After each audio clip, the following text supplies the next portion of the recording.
Good morning students. S Kumar classes में आपका फिर से स्वागत है। पिछले वीडियोस में हमने देखा था कि जो हमारा केमिस्ट्री का फर्स्ट एक्सरसाइज था, यहाँ पे केमिकल रिएक्शन एंड इक्वेशन, उसमें हमने जाना था केमिकल इक्वेशंस के बारे में।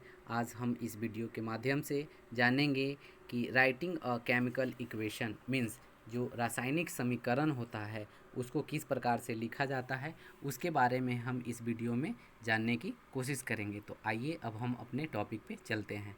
तो यहाँ हम देखेंगे कि writing a chemical equation is there any other shorter way for representing chemical equation. क्या रासायनिक समीकरण के निरूपण की इससे भी संक्षिप्त विधि है? Chemical equations can be made more concise and useful if we use chemical formulae instead of words। तो शब्दों की जगह रासायनिक सूत्र का उपयोग करके जो रासायनिक समीकरण है उसको और अधिक संक्षिप्त और उपयोगी बनाया जा सकता है। A chemical equation represents a chemical reaction. जो रासायनिक समीकरण है उसको किसी भी रासायनिक अभिक्रिया को दर्शा सकते हैं। जो हमारा केमिकल इक्वेशन है उस केमिकल इक्वेशन के माध्यम से हम केमिकल रिएक्शन को दिखाते हैं, शो करते हैं। If you recall formula of magnesium oxygen and magnesium oxide the above words equation can be written as. तो हम यहाँ पे देखते हैं कि मैग्नीशियम ऑक्सीजन और मैग्नीशियम ऑक्साइड के सूत्र को हम लोग को याद होगा। तो देखते हैं कि मैग्नीशियम को और ऑक्सीजन के साथ जब अभिक्रिया करवाते हैं तो मैग्नीशियम ऑक्साइड का फॉर्मेशन होता है। इस समीकरण के माध्यम से हमें ये जानकारी मिलती है। नेक्स्ट है कि count and compare the number of atoms of each element on the LHS and RHS of the arrow. तीर के निशान से हमें ये पता चलता है, ठीक है, तीर के निशान के बाएं और दाएं ओर के तत्वों के परमाणुओं की संख्या की गिनती करके हम उसकी तुलना करते हैं। Is the number of atoms of each element the same of both the sides. तो हम देखेंगे कि क्या दोनों और जो तत्व के परमाणुओं की संख्या है क्या वो समान है कि नहीं। If you then the equation is balanced. यदि नहीं तो हम समीकरण को पहले जो असंतुलित रहेगा उसको बराबर करके हम संतुलित करने की कोशिश करेंगे। If yes, then the equation is balanced. If not, then the equation is unbalanced because the mass is not the same on both side of the equation। मतलब अगर दोनों तरफ परमाणु जो हमारा तत्व है उस तत्व का परमाणु संख्या एटॉमिक नंबर अगर इक्वल है, ठीक है, दोनों तरफ जो होता है द्रव्यमान जो है उसको हमें बराबर करना पड़ेगा, ठीक है। नेक्स्ट देखते हैं कि such a chemical equation is a skeleton chemical equation for a reaction. किसी अभिक्रिया का ऐसा रासायनिक समीकरण कंकाली रासायनिक समीकरण कहलाता है। इक्वेशन 1.2 जो हम पीछे देखे थे मैग्नीशियम प्लस ऑक्सीजन, तो मैग्नीशियम ऑक्साइड बनाया था, उस इक्वेशन कह रहे हैं। तो equation is a skeleton chemical equation for the burning of magnesium in air. तो हम देख रहे हैं कि जो समीकरण दिया हुआ है 1.2 का मैग्नीशियम के वायु में जलने का कंकाली समीकरण है। नेक्स्ट हम लोग आते हैं बैलेंस्ड केमिकल इक्वेशंस के बारे में, यानी जो संतुलित रासायनिक समीकरण है उसका क्या महत्व है। Balanced chemical equations. Recall the law of conservation of mass that you studies in class 9th। Mass can neither be created nor destroyed in a chemical reaction. आपको द्रव्यमान के संरक्षण का नियम स्मरण होगा जो हम लोग पिछली क्लासेज में पढ़े थे कि किसी भी रासायनिक अभिक्रिया में द्रव्यमान का न तो निर्माण होता है और ना ही विनाश होता है। That is the total mass of the element present in the products of a chemical reaction has to be equal to the total mass of the elements present in the reactant। अर्थात किसी भी रासायनिक अभिक्रिया के उत्पाद तत्वों का कुल द्रव्यमान अभिकारक तत्वों के कुल जो द्रव्यमान होते हैं उसके बराबर होते हैं। In other words the number of atoms of each element remains the same before and after a chemical reaction. दूसरे शब्द में कह सकते हैं कि रासायनिक अभिक्रिया के पहले और उसके बाद प्रत्येक तत्व के जो परमाणुओं की संख्या होती है वो समान रहती है। Hence we need to balance a skeleton chemical equation. तो इसलिए हमें कंकाली समीकरण को संतुलित करना आवश्यक हो जाता है। Is the chemical equation 1.1 balanced. Let us learn about balancing a chemical equation step by step. तो क्या जो रासायनिक समीकरण पहले जो था 1.2 वो संतुलित है? आइए हम रासायनिक समीकरण को चरणबद्ध तरीके से संतुलित करना सीखेंगे। The word equation for activity 1.3 में बी रिप्रेजेंटेड एज, यहाँ पे देखते हैं कि जो हमारा क्रियाकलाप 1.3 के सब समीकरण को इस प्रकार से दर्शाया गया है कि जिंक प्लस सल्फ्यूरिक एसिड, फिर एरो का साइन देते हैं, और जिंक सल्फेट प्लस हाइड्रोजन, यानी जिंक प्लस सल्फ्यूरिक एसिड, फिर एरो का साइन है, फिर जिंक सल्फेट और hydrogen. The above word equation में be represented by the following equation. तो इसी को हम लोग लिखेंगे केमिकल फॉर्मूले के रूप में, जिंक प्लस H2SO4, फिर ZnSO4 plus H2। Let us examine the number of atoms of different element on both sides of the arrow। तो हम उपरोक्त सब समीकरण को निम्नलिखित रासायनिक समीकरण से दर्शा सकते हैं, और यहाँ पे हम देखते हैं समीकरण 1.3 में तीर के निशान के दोनों ओर के जो तत्व के परमाणुओं की संख्या है उसकी हम तुलना करते हैं। तो देखते हैं एलिमेंट जो हमारा है जिंक, हाइड्रोजन, सल्फर और ऑक्सीजन, तो नंबर ऑफ एटम्स LHS की तरफ और RHS की तरफ, दोनों की तरफ देखते हैं कि जो उसमें एटम्स है वो इक्वल है कि नहीं। तो LHS में भी जिंक 1 है, RHS में भी जिंक 1 है, हाइड्रोजन LHS में भी 2 है और RHS में भी 2 है, सल्फर LHS में भी 1 है और RHS में भी 1 है, ऑक्सीजन इधर LHS में भी 4 है और RHS में भी 4 है। इस प्रकार से हम देख रहे हैं कि जो हमारा समीकरण है वो क्या है, बैलेंस्ड है। अब हम लोग और भी समीकरण देखते हैं। As the number of atoms of each element is the same on both side of the equation, arrow equation 1.3 is a balanced chemical equation. अब हम निम्न रासायनिक समीकरण को संतुलित करने का प्रयास करते हैं। जैसे देखते हैं यहाँ पे आयरन है, फिर वाटर है, फिर यहाँ पे हमारा क्या है कि फेरिक ऑक्साइड है ना, उसके बाद वाटर है। अब इसमें देखते हैं चरणबद्ध तरीके से कि स्टेप 1 क्या कह रहा है, स्टेप 2 क्या कह रहा है, स्टेप 3 क्या कह रहा है और स्टेप 4 क्या कह रहा है। तो देखते हैं हम लोग स्टेप 1 में कि to balance a chemical equation first draw boxes around each फॉर्मूले, do not change anything inside the box while balancing the equation. Means रासायनिक समीकरण को संतुलित करने के लिए सबसे पहले प्रत्येक सूत्र के चारों ओर एक बॉक्स बना लीजिए और समान समीकरण को संतुलित करते समय बॉक्स के अंदर कुछ भी परिवर्तन नहीं करना है। नेक्स्ट देखते हैं list the number of atoms of different elements present in the unbalanced equation. अब एक लिस्ट बनाते हैं जो भी तत्व है उसमें जो परमाणु है वो कितने परमाणु उपस्थित है उसके बारे में। तो यहाँ हम लोग देखते हैं कि LHS में आयरन जो है फेरस 1 है, उसका परमाणु संख्या 1 है आयरन के साथ, और RHS में देखते हैं कि आयरन का परमाणु संख्या 3 है, हाइड्रोजन का LHS में 2 है परमाणु संख्या, और इधर 2 है, और यहाँ ऑक्सीजन का 1 है और यहाँ 4 है। अब स्टेप 3 में देखते हैं कि it is often convenient to start balancing with the compound that contents the maximum number of atoms.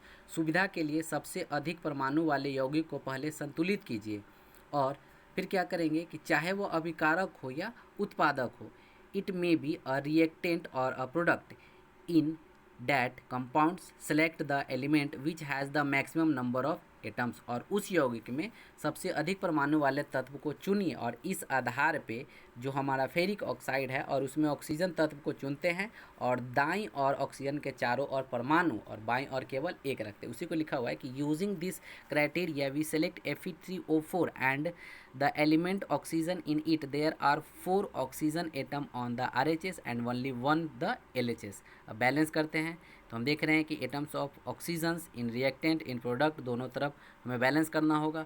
Next देखते हैं to equalise the number of atoms it must be remember that we can't alter the formula of the compound और element involve in the reaction. तो यह याद रखना आवश्यक है कि परमाणुओं की संख्या को बराबर करने के लिए हम अभिक्रिया में शामिल तत्वों और यौगिकों के सूत्रों को नहीं बदल सकते हैं। For examples, to balance oxygen atom, we can put coefficient 4 as 4H2O and not H2O4 और H2O का whole 4 कर सकते हैं। Now the partially balanced equation becomes, इस प्रकार से देखते हैं कि जैसे कि ऑक्सीजन परमाणु को संतुलित करना है तो हम 4 गुणांक लगाकर 4H2O लिख सकते हैं, लेकिन H2 और O4 या H2O का होल 4 नहीं कर सकते हैं। और आंशिक रूप से जो हम देखते हैं वो संतुलित समीकरण इस प्रकार का होगा कि Fe+4 बाहर में लिख देंगे, H2O फिर एरो का साइन Fe3O4 प्लस H2O, और इस प्रकार से ये बैलेंस्ड होगा। नेक्स्ट हम लोग और आगे देखते हैं चरणबद्ध 4 तरीके में क्या है कि आयरन एंड हाइड्रोजन मतलब Fe and H atoms are still not balanced, pick any of this elements to proceed further, let us balance hydrogen atoms in the partially balanced equation. तो आयरन एंड हाइड्रोजन परमाणु अब भी संतुलित नहीं है, इनमें से किसी एक तत्व को चुनकर आगे बढ़ते हैं और हम आंशिक रूप से क्या करेंगे कि संतुलित समीकरण में हाइड्रोजन परमाणु को संतुलित करेंगे। To equalise the number of hydrogen atoms make the number of molecules of hydrogen as 4 on the RHS। तो हाइड्रोजन परमाणु को बराबर करने के लिए दाईं और हाइड्रोजन अणु की संख्या को 4 कर देते हैं। एटम्स ऑफ हाइड्रोजन और इन रिएक्टेंट इन प्रोडक्ट, पिछले वाले में हम लोग देखे थे बॉक्स में कि ऑक्सीजन को किए थे, अब यहाँ पे हाइड्रोजन को बैलेंस करेंगे। तो द इक्वेशंस वुड बी, तो हमारा जो समीकरण होगा वो इस प्रकार का होगा कि Fe + 4H2O फिर आयरन फिर वाटर। तो अब यहाँ पे हम लोग हाइड्रोजन को भी इक्वल कर दिए। अब स्टेप 5 में देखते हैं कि examine the above equation and pick up the third elements which is not balanced, you find that only one element is left to be balanced, that is iron. तो ऊपर दिए गए समीकरण की जांच करते हैं और तीसरा तत्व को चुन लेते हैं जो अब असंतुलित है, और हम पाएंगे कि लोहा ही एक तत्व है जिसे संतुलित करना शेष रह गया, और इस प्रकार से फिर हम आयरन को भी बैलेंस करेंगे। To equalise iron we take 3 atoms of iron on the LHS। तो आयरन को संतुलित करने के लिए बाईं और हम Fe के 3 परमाणु ले लेते हैं और इस प्रकार से हमारा आयरन भी बैलेंस्ड हो जाता है।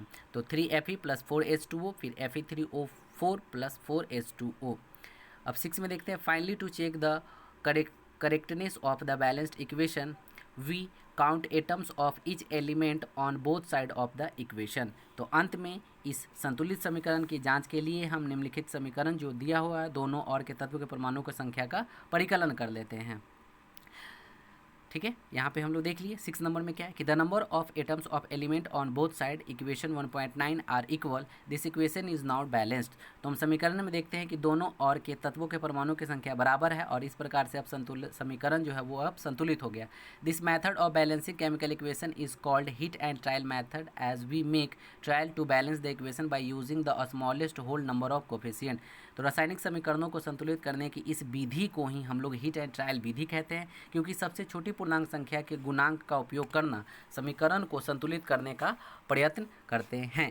नेक्स्ट देखते हैं स्टेप 7 में क्या है, writing symbols of physical state carefully examine the above balanced equation 1.9 does the equation tell us anything about the physical state of each reactant and product. तो भौतिक अवस्थाओं के संकेत लिखना पूर्व पृष्ठ पर लिखे संतुलित समीकरण की सावधानी से जांच करते हैं और क्या इस समीकरण में हमें अभिकारकों और उत्पादों की भौतिक अवस्था के बारे में ज्ञान होता है।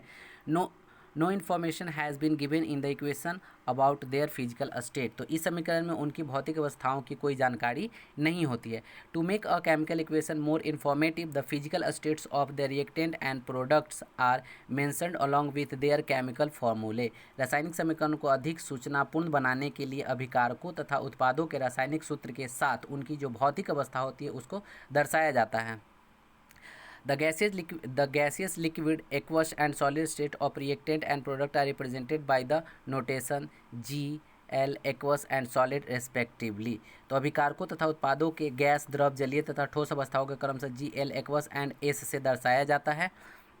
The word aqueous is written if the reactant or product is present at a solution in water. अभिकारक या उत्पादक अब जल में घोल के रूप में उपस्थित होते हैं तब हम AQ लिखते हैं। AQ मतलब aqueous. The balanced equation becomes, तो 3Fe ये सॉलिड, H2O गैस, Fe3O4 ये सॉलिड है और H2 गैस है। तो इस प्रकार से इसके बगल में H, G और S और G लिखा हुआ है। Note that the symbol G is used with water to indicate that in this reaction water is used in the form of steam। तो ध्यान देते हैं हम लोग कि समीकरण जो दिया हुआ है 1.10, तो हाइड्रोजन के साथ G चिन्ह का उपयोग किया गया है। यह दर्शाया कि इस अभिक्रिया में जल का उपयोग जो है वो वाष्प के रूप में किया गया है। Usually physical state are not included in a chemical equation unless it is necessary to specify them. तो प्रायः हम रासायनिक समीकरण में भौतिक अवस्था को शामिल नहीं किया जाता है और जब तक कि यह आवश्यक नहीं हो। Sometimes the reaction condition such as temperature, pressure, catalyst etc for the reactions are indicated above and oblique or below the arrow in the equation for examples. तो कभी कभी अभिक्रियाओं की परिस्थिति जैसे कि ताप, दाब, उत्प्रेरक आदि को भी तीर के निशान के ऊपर या नीचे दर्शाया जाता है।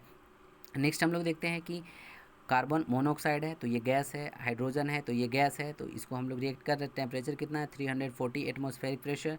तो इसके बाद ये बनता है मिथाइल एल्कोहल H3OH, ये लिक्विड के फॉर्म में बन गया। नेक्स्ट हम लोग देखते हैं 6CO2 + 12H2O, इसको सनलाइट के प्रेजेंट में क्लोरोफिल की उपस्थिति में ग्लूकोज का फॉर्मेशन होता है, ऑक्सीजन का फॉर्मेशन होता है, वाटर का फॉर्मेशन होता है।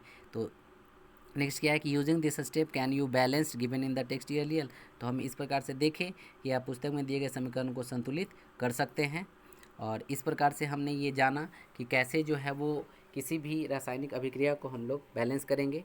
तो आई होप कि आपको ये चीज़ समझ में आ गया। आप इसको समझने की कोशिश करेंगे इस वीडियो के माध्यम से। Thank you for watching this video.